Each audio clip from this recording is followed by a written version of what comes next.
just ready to see these guys get out there and do something. It's real easy to keep complaining and kind of hammering the negative stuff, but I'm on a mission for positivity, Mark. Like we've already said it all. It's all, it's been Yeah. said. We can keep going over it and thinking of a million different things, but real easy to go back to the very first few games of the year and start talking about things that happened here and happened there. There's a lot of talk about the depth charts, recruiting. We can get all into all that stuff, but yeah, just excited for a football game on Friday. You've never lost to Duke, so either we can get a little momentum going on, build on this youth movement, have Brock get ready, take another step, see where this thing can go, or it'll be just the most viral, vicious, toxic kind of reaction from a fan base that you'll ever see. It's like one of the few streaks that's left. We've already seen like the 40-year bowl thing go away. We've seen winning seasons. There's all these different things that we lost the first 2 years of Norvell's kind of tenure here that we ate. But to be back here, yeah, to keep that streak going against Duke would be very big. I personally do think we will probably do a prediction either at the end of the show or tomorrow if we do a preview. But yeah, big game coming up this week, and all kinds of stuff we can talk about. So I'll leave it up to you, whatever you're wondering or whatever the fan base wants to hear.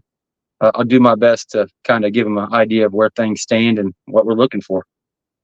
Well, what we're talking about, folks, is Florida State joined the ACC in 1992. Of course, the conference split into divisions, correct me if I'm wrong, right around 2004, something like that. And they played 22 times, and Duke has 0 wins. 22 zip. I don't know if that exists in college football anywhere with that many games played. I doubt it. Not in the Power 5. I can pretty much vouch for that. It does not exist. Did UF have Kentucky up until recently? Was that one of the other ones, or was that just like a 30-year streak? Yeah, they beat them 34 straight times, but they've been playing forever. Ever. So Kentucky had all sorts of wins. Yeah, but the Florida beat them 34 straight before 2017. I think that streak ended. Now Kentucky has beat them like 6 out of 8 or something. But yeah, let's not go down that path with Duke, hopefully. No, you don't want to reverse it. And then, yeah, yikes. Don't see that happening, but you never know. We did see last year's game, and in Duke, yeah, they're historically awful in football. There's no way getting around that, but they have put up some decent seasons recently. David Cutcliffe did a decent job there. Actually, one of those games was in the ACC championship game in 2013. So the national championship season, yeah, Duke won the Coastal. They were like an 8-4 team and took on Florida State. And that was not much of a game. 45-20 comes to mind. That might not be right, but something like that. And it wasn't even that close. But, yeah, Duke's got a decent team. They're 5-1 right now. They're 1-1 in the ACC. Now, they haven't played the toughest schedule in the world. They lost to Georgia Tech a couple weeks ago by 10. That's their loss. So the two teams have that in common. What's the best win on there? Their best win. I know they beat Northwestern non-conference. I'll have to look up their ACC win. I don't remember who that is now. Oh, they beat No. Did they beat North Carolina? We'll look at Duke. I'm sleeping on the job. I haven't looked at it either. I will say this, though. You kind of hit on it. Like Duke made it to the ACC championship of all years in 2013, and then they have a good team last year. They blow out Clemson, and it's Florida State's 13-0 regular season, the Magic season. So that's been part of it. Kind of Duke's star has rose at the most inopportune time for them. Like they get real hot when Florida State has a national title team. Like, dang, if they could have really like put together a squad in 2019 or 2020, they might have could have taken us out. But who knows? Maybe it's this year. You can talk about recruiting and this and that, coaching stability. Well, there's 5-1, and then there's 1-5. So they got Elon. They won that one. They take out Northwestern in overtime. I saw a lot of that game. They should have lost. But, yeah, they were down by a score with just a couple minutes left, and there was a big turnover, controversial play they took advantage of and won in overtime. Take it away. Yeah, that is pretty tough. The one win over North Carolina, and they only put up 21 points. You got to feel pretty good. If they would have kept Elko, I'd be pretty negative right now. I'd be sitting here saying we'd be hard-pressed to go in there and get a win. Not to say anything about, Manny's coaching or whether he's this or that. I never thought he should have got fired from Miami when he did, but yeah, Elko is just a different kind of coach right now. He's obviously hot. What he's done with A&M so quickly, having them look much better. I'd be more comfortable as an A&M fan than Jimbo's entire tenure, just off of watching his kind of beginning over there. So we'll see. They're in a bit of a rebuild situation, but again, they're 5-1 and we're 1-5. So you can you can poo-poo their wins all you want. They still got the victories. Yeah, so Manny Diaz off to a decent start. He came in at the same time as Malik Murphy, who's the transfer quarterback from Texas, who obviously with Arch Manning and Quinn Ewers didn't have a shot, but he's a really talented guy. He's a big dude. 60%, 14 touchdowns, 5 picks. They got a running back in Star Thomas, a little over 500 yards, 3 touchdowns, 4.7 per carry, and they give it also to this Peyton Jones. They've got Jordan Moore, who's been with the team for quite a long time. Mm-hmm. He leads the team with 30 catches, 3 touchdowns. They got Eli Pancol with 5 touchdown receptions. So I think of also the game, obviously, that these two teams played in Tallahassee last year. That was a really good ball game for about 3 quarters plus. Duke had a lead mid to late third quarter. Riley Leonard got hurt. Florida State stopped him at the goal line. This is one play, and I totally agree with you about Elko. That guy's a great coach. I thought he was the best hire of the offseason to Texas A&M. He's doing good work right there already this season. They're undefeated in the SEC. Just blew out Missouri.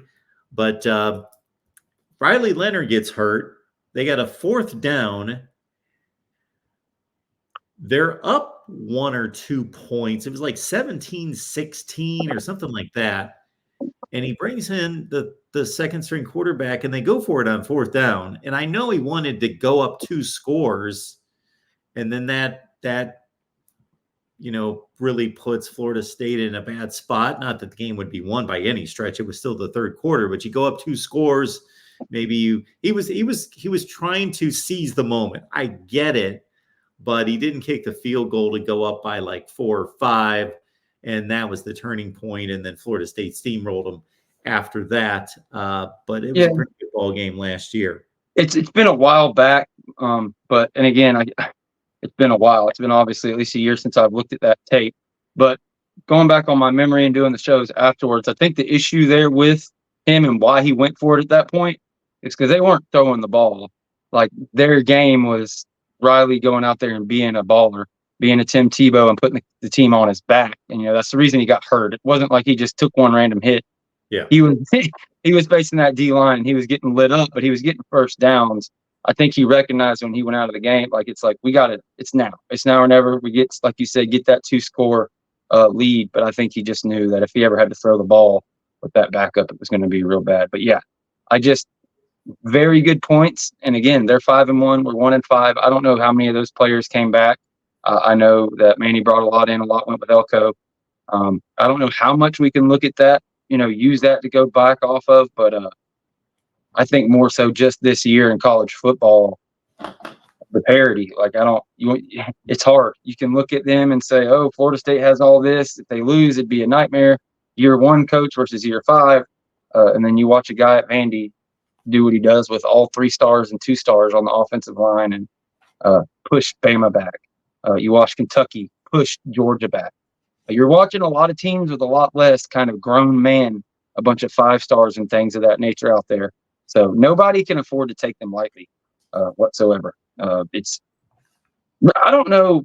It's hard to go back and dissect how the ACC did their schedules, but it's ridiculous that we're going into week 8 and Duke's on their 3rd conference game. Miami's on their 3rd conference game. Meanwhile, Florida State and some other squads had 3 before September was over. So it leads to a lot of BS out there. It leads to a lot of overinflation or underinflation of teams.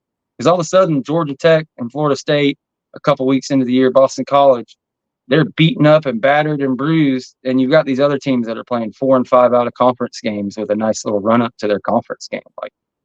Geez Louise. If Miami would have felt a Cal, what would their station be in the national polls? Here they are undefeated, and they're like number 6 or 7, and the coach is an AP. Like, damn. Last year they didn't put Florida State to the back until the very final second. We were in that top 4. Miami's 0, so, I know a lot of those guys talked a lot of crap and said FSU's this and that, but you're looking right now at how the national media looks at the ACC, and it's not very good. FSU sucks. Whole conference sucks. Meanwhile, SEC, like, I'm not going to argue it. They're probably the best conference team in the Big Ten, but it's like the crappy teams are still supposed to be the crappiest teams. So if the 16th and the 15th best team on the poll to start the year is beating the number 1 and number 2 teams, what does that say? Well, it's parity over there. In the ACC, it means everybody kind of sucks. So just how it is. So I'm looking at Florida State's schedule, and this is typically the setup, but not to this extreme. So obviously Florida, when you talk about the disparity in conference games at this point, obviously most teams start playing non-conference games, and they may play all there's a lot of teams that play all their conference games, whether it's 3 or 4, and then they play all the conference games, and it's just lined up all the non-conference, then the rest of the conference games. But it's usually you dip into conference play and then maybe you back out and have another game. But for Florida State, obviously they play one of their chief rivals at the back end of the season. So that's a non-conference game. Then, correct me if I'm wrong, many years, like they did last year with North Alabama, and like they are this year with Charleston Southern, many years they play their last, well, it's not their last non-conference game because that's Florida, but they play another non-conference game before the rivalry game. And so there's 2 non-conference games at the back end of the schedule. So they've got to fit in their conference games earlier. This year, they play Notre Dame the 3rd to last game of the season. So their final 3 games of the season are non-conference games. And you've got 3 bye weeks in there. I mean, yes. It's jacked up. It's crazy. For the most part, all ACC teams have an out-of-conference game the last week of it. That's just everybody in the conference. You go down, 90% of them, they play an SEC team or they play a team from here or there. It's 90%. Well, that's a hyperbole. I don't know. We've literally added 5 teams the past couple of years, so I don't know what they have. Yeah, it's obviously the big rivalries against the SEC. It's Florida State, Georgia Tech, Louisville, Kentucky, Clemson, South Carolina. Yeah, and then Virginia Tech plays Vanderbilt, but I don't know if that's the last week. There's a couple of different ones in there. Virginia Tech always plays Virginia the last week of the season. Who plays Vanderbilt? What's that dude? Nobody. No. Anyways. And you got North Carolina plays NC State, and Wake and Duke have their rivalry game the last week. Anyway, the next thing I was going to hit you with all this is, do you like Friday night games? I don't mind it, but damn, how many of them are you going to schedule in 1 year? Kind of is the thing. Like, Duke or whoever we're playing, they get this special game every once in a while, but it seems every year, like, it's good. It's great for TV. It's great when you're winning, and that's why they put us there. But when you're 1-5, yeah, you don't look forward to it, because everybody's watching, kind of thing. You would rather be on while 12 other games are on at noon when you're 1-5, and you might lose that streak to Duke. But no, normally I'm fine for it. In the past, the way they've scheduled it has been real crappy. Like, it's like you'll play on a Sunday, and then, you're the Friday game turning around and stupid stuff like that. You like on a short week. But as far as how it's set up this year, I have no issue with Florida State's schedule. I just think it's kind of funny, like how far the gap has gone between, you've got all these Kentuckys in the ACC now that are opening up with 3-4 weeks before they play a conference game.